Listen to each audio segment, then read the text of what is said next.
네, 이번 시간에는 놀이중심 교수 실천을 위한 기초 다지기 파트를 준비했습니다. 첫째, 교육계획안은 왜 쓸까요? 여러분들이 생각하시기에 뭐지? 놀이중심 교육과정으로 개정됐으니까 앞에서 분명히 교육계획안 별로 중요하지 않다며? 체계적인 교육계획안 필요 없다며? 그런데 왜 교육계획안에 대해서 해야 되지? 라고 생각하실 수 있으신데요. 네, 요것은 말 그대로 기초입니다. 할 줄 아는데 안 하는 것과 이것도 모르면서 그걸 한다는 건 좀 많이 다르죠. 전통적인 교육 계획안의 형태와 목표 진술, 그리고 유치원의 일과 운영 방식에 대해서 여러분들께서 충분히 생각을 하시길 바라는 마음에서 저희가 한 학기 동안 교수법 수업을 실시하기 전에 다루고자 하는 내용을 좀 뽑아서 이렇게 부록 자료를 만들었습니다. 첫째, 교육계획안은 왜 쓰는가? 셀프 체크. 나의 교육계획안 작성 평점을 준다면? 자, 주어진 빈 교육계획안 틀에 자유주제로 단위활동 계획을 작성해 보세요. 라고 한다면 여러분들은 어떤 마음이 드시나요? 사실 저는 스스로 생각할 때에 저 교육계획안 되게 잘 쓰거든요. 되게 쉽게 잘 써요. 그럼에도 불구하고 이런 빈 양식의 교육계획안 틀을 보면 기분이 썩 좋지는 않아요. 뭔가 해야 될 것 같고 빨리 써치워야 될 것 같고 이런 부정적인 마음이 먼저 드는데 여러분들은 과연 어떠신가요? 아마 여러분들도 마찬가지로 썩 기분이 좋진 않으실 것 같아요. 그렇다면 무엇이 우리를 가장 어렵게 하고 어떤 점은 좀 그래도 편안하게 쓸 수 있을까요? 교육계획안을 잘 작성하기 위해 어떤 점이 필요할까요? 교육계획은 효율적이고 매력적인 수업을 이끌기 위한 선생님들의 의무이자 권리입니다. 유치원 교사는 교육계획을 통해 교육 현장의 변화를 주도할 수 있기 때문에 교육계획은 교사의 가장 중요한 업무 중에 하나라고 볼 수 있습니다. 교육계획과 실제 수업은 이원화된 과정이 아니라 실제 수업에서 교육계획의 미흡한 점을 발견하고 점차 수정 보완해 나가야 하며 유아 교사로서 직무 능력을 높이고 질 높은 수업을 계획하고 실행하고 평가할 수 있는 과정이라는 점을 잊지 마세요. 나의 수업을 보완할 수 있는 수업 기법 통해서 우리 수업 한번 같이 교육계획안 작성한 거 평가해보고 싶었는데 원격 수업인지라 그건 좀 불가능하겠죠. 나중에 기회가 된다면 한번 함께 해봐요. 그렇다면 교육계획안을 잘 써야 하는 이유 이러합니다. 수업이 나가야 할 방향을 제시하고 자율적이고 융통적인 어떤 수업 운영을 가능케 하며 실수를 줄여줍니다. 또한 교사가 체계적인 반성적 사고를 할 수 있는 지대 역할을 해주고 교육과정 평가에 중요한 근거가 되기 때문에 교육계획안은 잘 써놔야 합니다. 2019 개정 누리과정에서는 지나치게 부담스러운 문서를 지향하고 교사의 자율성을 인정하는 계획안을 작성할 것을 권장하고 있습니다. 자, 그렇다면 우리가 교육계획안을 잘 쓰기 위해서는 반드시 유치원 혹은 어린이집의 일과 운영에 대해 잘 알고 계셔야겠죠. 너무나 기본이고 기초이기 때문에 우리 함께 다루고 넘어가도록 하겠습니다. 유치원의 일과 운영에 대해서 한번 함께 볼게요. 각 기관마다 일과 운영 시간 및 방식의 차이가 있긴 하겠지만 기본적으로 유치원은 유아교육법을 준수해야 합니다. 우리나라 유치원 일과 운영의 법적 근거는 다음과 같아요. 유치원과 어린이집에 적용되는 누리과정은 3에서 5시간을 기관의 특성에 따라 융통성 있게 운영하도록 규정되어 있으며 일과 운영 시간에 따라 심화 확장하여 편성할 수 있습니다. 자, 초임 선생님들 중에 간혹 이런 어려움에 직면하는 경우가 있어요. 우리나라 사교육에 관심이 굉장히 많죠. 한 학부모님께서 우리 애는 좀 수학에 영재성을 보이는 것 같아서 수학학원을 좀 보내고 싶어요, 선생님. 점심시간 끝나고 바로 하원시켜주세요. 가능할까요? 네, 3-5시간 정정할게요. 4-5시간으로 변경됐고요. 일과가 9시부터 시작한다는 가정하에 4를 더하면 네, 오후 1시예요. 만약 일과 운영이 10시에 시작하는 유치원이라면 오후 2시가 됩니다. 아이들은 누리과정에 참여하는 유아가 되기 위해서, 즉 유아학비 지원, 누리학비를 받기 위해서는 반드시 1시 이후에 귀가하는 것이 원칙이라는 점을 잊지 말아주세요. 또한 유치원은 연간 180일 기준으로 운영하며 방학 등 휴일은 학부모, 지역교육청과 협의하여 운영하도록 되어 있습니다. 유치원의 하루 운영 시간은 누리과정을 3-5시간으로 적용하는 교육과정과 방과 후 과정으로 이루어집니다.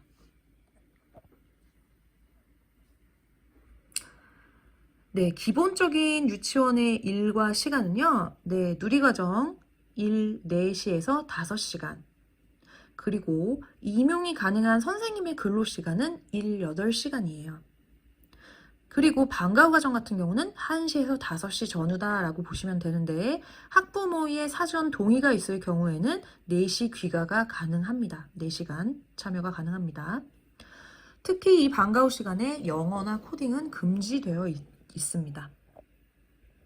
특성화로 들어가겠죠. 즉 영어와 코딩 금지라는 것은 방과 후라기보다는 일과 운영에 금지하고 있다라고 보시면 되겠습니다. 자, 교육과정 하루 일과는 9시 등원 및 인사, 자유선택 활동, 안전교육, 이야기 나누기, 대소집단 활동, 네, 이런 식으로 우리가 보통 전개가 되죠. 그리고 방과 후 과정 같은 경우에는 네, 2시부터 5시까지는 대소집단 활동, 오후 간식, 바깥놀이, 자유선택 활동 등이 있습니다. 자, 여기서 중요한 것은 바로 이 부분이에요. 일과 운영의 원칙에 있어서 반드시 유아 주도의 활동과 교사 주도의 활동이 조화를 이루어야 하는데 개정 누리과정에서는 교사 주도의 활동보다는 유아 주도의 활동을 보다 더 키워라 라고 강조하고 있습니다. 또한 놀이, 학습, 휴식이 균형을 이루어야 하며 정적인 활동과 동적인 활동이 반드시 포함되어야 해요.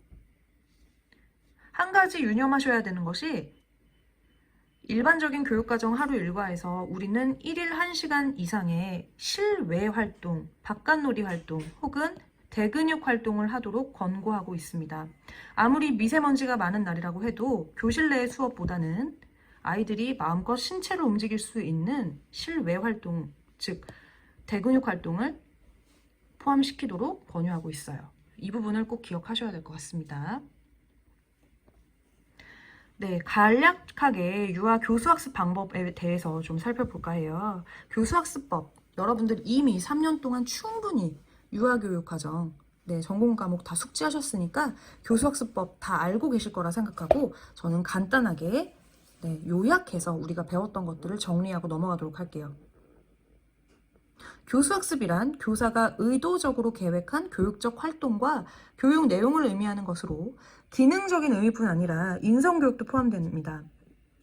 학습이 일어날 수 있도록 도움을 주는 의도적이고 계획적인 활동이 곧 교수 학습 방법이고요. 교사가 수업을 위해 준비하고 계획하고 실행하고 평가하는 모든 활동, 이런 것들을 지칭하여 유아 교수 학습 방법이라고 하고 있습니다. 네, 각 어떤 교수 학습 방법의 유형들이 나와 있는데 이 부분은 네, 천천히 우리가 교재를 받으면 읽어보도록 할게요.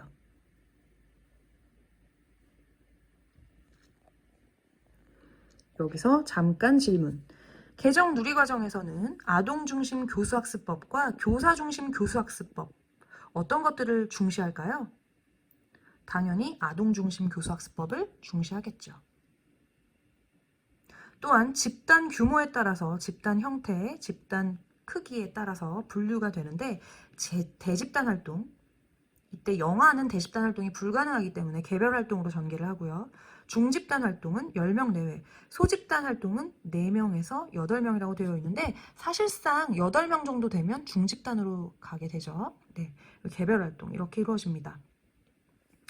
직접 교수법, 협동학습법, 토의학습법, 발문교수법, 등이 있습니다.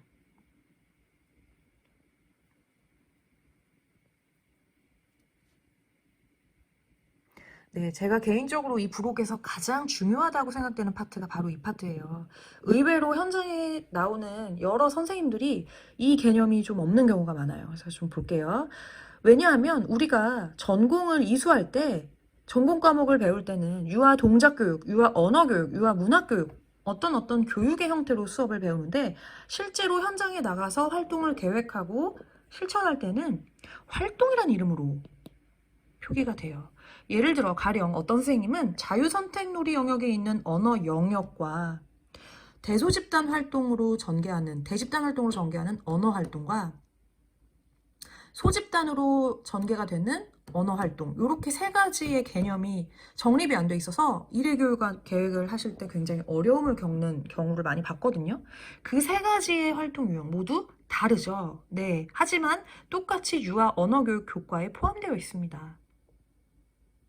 즉 우리가 전공 지식으로 배우는 유아 땡땡 교육이라는 것은 비슷한 어떤 교과목끼리 묶어놓은 것이고요. 실제로 유치원에서는 대소집단 활동, 실내 자유선택 활동, 바깥놀이, 기타 활동으로 활동이 세분화되어 있어요. 그렇다면 제가 아까부터 언어교육을 예시로 들었기 때문에 처음 유아 언어교육 분야를 좀 보면요. 영역을 보면 대소집단 활동 유형에는 이야기 나누기, 동화, 동시, 동극 이렇게가 끝입니다. 즉 여러분들이 활동 계획안을 작성하실 때 활동 유형에는 언어라고 적으시는 게 맞나요? 틀리나요? 네, 틀리죠. 반드시 대소집단 활동, 교사가 주도한 어떤 활동의 활동 유형에는 이야기 나누기, 혹은 동화, 혹은 동시감상, 혹은 동극 이런 형태로 활동이 적혀야 합니다. 반면 실내 자유선택놀이 영역에서는 언어 영역이라고 들어갈 수 있겠죠. 네, 그래서 이 표를 잘 봐주세요. 대소집단 활동에는 음악, 신체 게임, 이야기 나누기, 동화, 동시, 동극 뭐 이런 식으로 이 표를 보시면 구분이 좀 되실 거예요. 그래서 대소집단 활동의 유형에는 이야기 나누기, 동화, 동시, 동극, 음악, 신체, 게임, 요리, 미술, 현장 체험 등이 있고 실내 자유선택 활동에는 뭐 이런 것들이 있고 바깥놀이, 기타 활동 이렇게 나누어진다라는 거 아시면 되겠습니다. 그럼 저의 질문. 아이들에게 수 개념을 좀 설명해 주고 싶어요. 그래서 어떤 숫자 1부터 10까지의 숫자의 모양을 아이들 수표상 모양을 아이들에게 말로 교사가 대집단의 형태로 설명을 해주고 싶어요. 이럴 경우에 활동 유형은 수학이 되는 걸까요? 네, 아닙니다. 이럴 경우에는 이야기 나누기가 되겠죠. 이야기 나누기 해서 주제가 재미있는 숫자 알기 뭐 이런 식으로 될 수가 있겠죠. 네, 그래서 활동 유형 대소집단 활동의 개념에 대해서 좀 제대로 아시고 가셨으면 좋겠습니다. 네, 그리고 교육계획안의 유형에는 유치원 교육과정이라는 가장 커다란 포괄적인 개념이 있어요. 유치원의 교육과정, 운영계획이라는 용어를 쓰기도 하는데요. 해당 유치원에서 해당 학년도의 학사 운영을 어떻게 할 것인지에 대한 계획을 포함하는 교육과정표입니다. 유치원 교육과정의 기저, 해당 유치원의 교육 목표 및 운영 방침, 교육과정 편성 및 운영 계획, 교육활동 추진 계획, 방과 후 과정 운영 계획, 학부모 운영위원회 평가 등의 내용을 총망라하고 있습니다. 새로운 학년도가 시작되는 3월 이전 봄방학 시기에 협의를 통하여 교육과정 운영 계획을 완성하는 것이 좋습니다. 두 번째는 연령별 연간 교육계획안입니다. 1년 동안 다루게 될 생활주제 중심으로 작성하되 구체적인 활동계획은 월간 교육계획안에서 다루겠죠. 연간 교육계획은 큰 틀에서의 주제와 해당 주제에 경험해야 할 특별한 교육활동, 예를 들면 현장학습, 외부 강사 초빙, 가정연계활동 이런 것들을 계획하는 것으로 너무 세부적인 내용까지 다룰 필요는 없습니다. 교사는 학년도가 시작된 후에 학급 유아의 흥미와 발달 속도 그리고 발달 수준, 요구 등에 따라 융통성을 발휘할 수 있어요. 네, 한번 이게 저희 유치원에 있는 연간 교육계획안을 가져온 건데요. 그냥 한번 보실게요. 자, 여기서 중요한 부분은 바로 밑에 박스 부분이에요. 1구 개정 누리과정에서는 주제는 참고용일 뿐 매주 정해진 소주제를 따라야 할 의무가 전혀 없습니다. 아이들의 흥미와 관심에 따라 하나의 소주제가 한 달 내내 이어질 수도 있음을 꼭 기억해 주시길 바랍니다. 네, 이제부터는 여러분들이 아마 익숙하실 거예요. 월간 교육계획안. 각 주차별로 주제가 유치원의 환경, 유치원에서의 하루, 유치원에서 만난 친구, 함께 만든 유치원, 이렇게 4개의 소주제 혹은 뭐 많은 7세 같은 경우는 5개로 이루어지죠. 이러한 소주제를 일주일 동안 다루기에는 아이들의 어떤 개인적 성향과 흥미에 따라서 너무너무 복잡하다는 거예요. 그래서 개정 누리과정에서는 주제를 이렇게 짜놓지 않습니다. 자, 주간교육계획안으로 가볼게요. 전통적인 형태의 주간교육계획안의 경우에는 이렇게 자유선택 활동 영역과 대소집단 활동으로 구분하여 제시하고 있습니다. 하지만 반드시 모든 아이들이 이 활동을 전부 참여할 필요는 없다는 점을 꼭 기억해 주시길 바랍니다. 자, 그렇다면 1구 개정 누리과정에서 계획안은 어떤 형태냐? 바로 이거예요. 실행된 교육과정과 예상 놀이 주제를 기록한 주간교육계획안의 예시를 가져와 봤어요. 네, 형태는 제가 개정 누리과정 교재에서 가져왔지만 실질적인 어떤 사진 속 내용들은 다 저희 유치원에서 전개하고 있는 것들입니다. 즐거운 반, 이번 주 경험, 놀이와 활동으로 구분을 하죠. 놀이는 유치원의 놀잇감. 유치원의 인형이 모두 몇 개가 있을까? 블록놀이 아이디어 컨테스트. 이런 것들. 그리고 아이들의 활동은 유치원에 간 하포라는 동화 읽기, 우리 반 장난감 노래 만들기. 네, 여러분 혹시 개정 누리과정에 주제가 없다는 사실 다 알고 계시죠? 장난감이라는 주제 들어본 적 있나요? 네, 개정 누리과정 이전에 유치원과 친구라는 주제에 아주 작게 다루어지긴 했지만 이렇게 이 일주일 동안 장난감을 다루지는 않거든요. 예. 근데 개정 놀이 과정에서는 가능합니다. 아이들이 흥미를 보인다면. 그래서 지금 놀이 사진 보이세요? 애들이 재밌게 지금 장난감을 가지고 전형적인 방식이 아닌 조금 특별한 방식으로 놀이하고 있는 모습을요.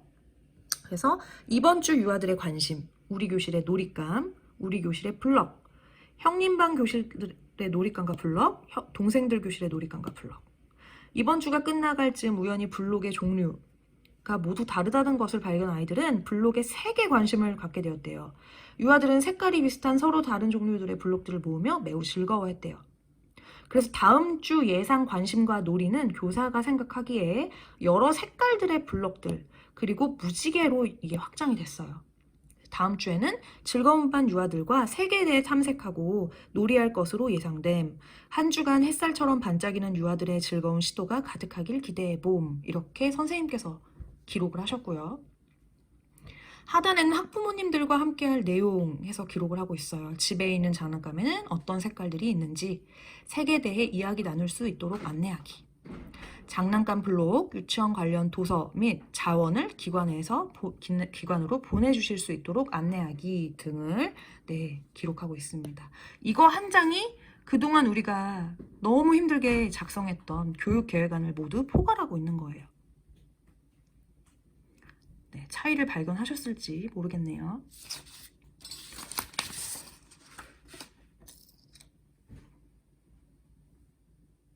전통적인 형태의 일일 교육계획안 보실게요. 보기만 해도 너무 머리가 아프죠.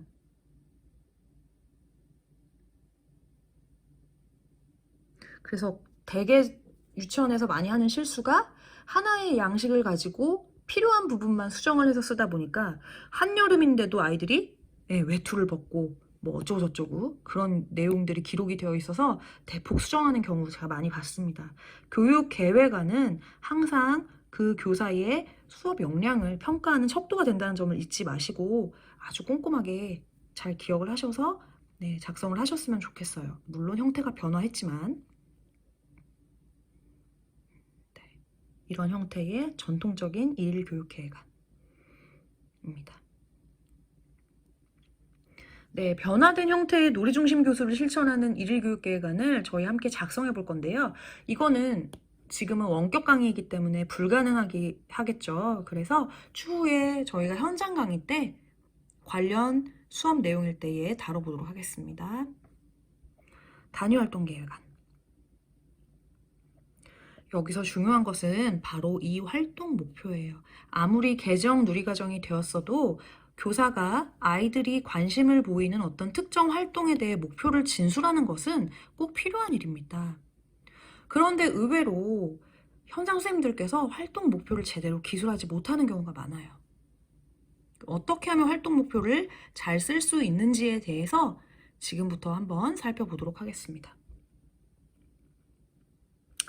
활동 목표는 지식과 기술, 태도 이렇게 세 가지로 구성이 되어 있고, 지식의 경우 말미가 안다, 탐색해본다, 설명한다, 예를 들어본다, 구분한다. 기술, 비교해본다, 셀 수 있다, 연결할 수 있다, 순서 지어본다, 예측해본다, 말로 표현해본다. 태도, 뭐뭐에 관심을 갖는다, 뭐뭐에 흥미를 보인다, 뭐뭐하는 태도를 지닌다 등이 포함됩니다. 단 여기서 제가 제 수업을 여러 번 들었던 친구들은 알겠지만 몇 가지 팁을 드리자면, 기술 목표 작성을 가장 어려워하는데 그 내용은 연관 짓기를 잘 하지 못하셔서 그래요. 아까 제가 앞전에 말씀드린 활동 유형은 교과와 굉장히 밀접한 연관을 갖고 있어요. 예를 들어 아까 얘기했던 재미있는 숫자 놀이라는 활동을 계획했어요. 이야기 나누기 활동을. 자, 이야기 나누기 활동이라는 것은 언어교육 요소와 수학교육 요소를 모두 포함하고 있죠. 그러면 수학교육 내용과 언어교육 내용을 모두 교육 목표에 담으셔야 돼요. 그렇다면 수학교육 내용과 언어교육 내용 어떤 것들이 있나? 자, 밑에를 볼게요. 각 활동 유형별 목표 진술에 포함되어야 하는 교육 내용. 언어의 경우에는 가사, 문장, 단어, 음절, 플롯, 듣기, 말하기, 쓰기, 자음, 모음, 발음, 이야기 문법, 이야기 순서, 분위기 등이 있고요. 수학 같은 경우는 수세기, 연산, 패턴, 분류, 숫자 활용, 도구 활용, 숫자 쓰기, 수개념, 도형, 모양, 비교, 관찰 등이 있습니다. 자, 그렇다면 아까 제가 얘기했던 재미있는 숫자놀이라는 이야기 나누기 활동의 기술 목표에는 반드시 어떤 것들이 들어가야 할까요? 말할 수 있다, 혹은 수의 크기를 비교해 본다와 같은 기술 목표가 반드시 포함되어야 합니다. 이해되시나요? 제가 너무 지금 친절하게 언어, 음악, 신체, 수학, 기타 이런 활동들과 관련된 교육 내용들을 다 기술해 놨어요. 그래서 이 부분은 정말 꼭 기억하셔서 교육 현장에서 꼭 활용을 하셨으면 좋겠습니다. 네, 그리고 활동 내용과 관련된 목표가 반드시 포함되어야 할 것이고요. 행동적 목표 또는 표현적 목표의 구조에 맞게 작성해야 된다, 구체적으로 작성해야 된다 등이 있습니다.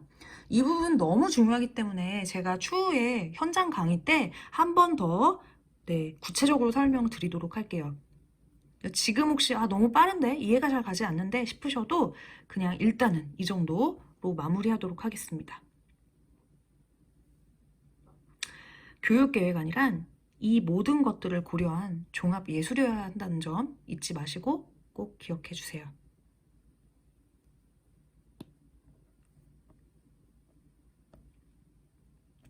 제가 아까 목표로 넘어가는 바람에 여기 보시면 특색사업이라는 파트를 빼먹었어요. 특색사업이라는 것은 학급별 교육과정에 들어가거나 연령별 교육과정에 들어가는 지역사회와 유치원 실정 혹은 아이들의 흥미 그리고 발달 상황에 맞추어서 교사가 특별히 계획한 교육활동을 의미합니다. 주로 연간교육계획안의 형태로 작성을 하고요. 구성은 이래요. 특색사업 명이 무엇인지, 선정 이유가 무엇인지, 목적 및 목표는 어떠한지, 그리고 기대효과가 어떠한지, 활동 계획안이 어떠한지 해서 지금 이 예시로 가져온 사업은 명화로 배우는 다문화 교육이에요. 왜냐? 이 기관에서는 다문화 가정이 많이 거주하고 있는 안산에 위치해 있어서, 그리고 실제로 학급 내에 다문화 아이들이 많기 때문에 다문화 교육을 좀 더 우리 학급별 교육과정에 포함시키고 싶었던 거예요. 그렇다면 어떤 방식의 다문화 교육이 좀 적절할까라고 이 선생님이 고민을 해봤더니 명화를 이용하면 되겠구나 라는 아이디어를 얻으신 거죠. 그래서 평소 조형 활동을 좋아하는 땡땡반 아이들의 성향에 맞추어 명화로 배우는 다문화 교육을 통해 유아들에게 실제적인 상황을 조성함으로써 다문화에 대한 관심을 불러일으키고 다문화에 대한 수용적인 태도를 형성할 수 있는 다양한 기회를 제공해주며 협동심과 서로를 존중하는 태도를 기르고자 선정해왔다고 합니다. 네, 활동 예시 한번 살펴볼게요. 스위스, 영국, 일본, 베트남, 미국, 프랑스, 이탈리아, 노르웨이 등 세계 여러 나라의 그림 작품을 통해서 아이들과 함께 활동할 수 있는 내용을 계획하셨어요. 그래서 나만의 특색 사업을 구성해 보세요가 있는데요. 네, 요게 기말 과제가 될 확률이 매우 높은데 그거는 추후에 제가 다시 공지해 드리도록 할게요. 네, 제가 멀티미디어 활용 능력이 좀 떨어져서 수업 진행이 다소 산만하고 화면이 불완전했는데 그래도 이렇게 3부까지 집중해서 잘 들어주셔서 감사합니다. 오늘 수업은 여기서 마무리하도록 하겠습니다.